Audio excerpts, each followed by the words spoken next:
I was born and raised in South Carolina and blessed to be selected to go to the Citadel Military College in South Carolina. Had seen some success, had some chest candy, because this is how I define myself.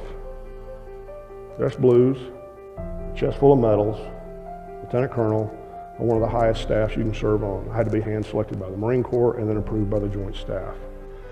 There's a leadership principle the Marine Corps has called know yourself and seek improvement. Know yourself and seek improvement. In fact, it's number one we put on our list. Lieutenant White, check, move on, give me something else. I was going through this kind of a cocoon process of being freed from those figurative prisons. Lieutenant Colonel White realized, I've never really wrestled with that. Know yourself and seek improvement. So we saddled up the next morning. The 14th was a Sunday, beautiful day, probably in the mid-40s. Danny wanted to ride with me. We were using two vehicles and we didn't have cell phones, we were using walkie-talkies. And I said, buddy, you rode with me a lot yesterday. Let Hannah ride with me today. I'll be in the lead. You go ahead and ride with Mom and Ethan, and we'll switch off after breakfast. At 8:56, I look down at the clock on my truck and look up, and I see my wife's vehicle flipping like a corkscrew down Interstate 40 eastbound.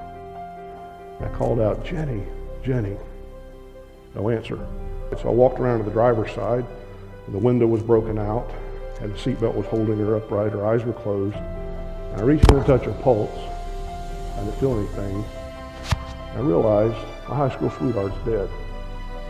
Not on my bucket list. I just cried out, God, I need help. I can't handle this on my own.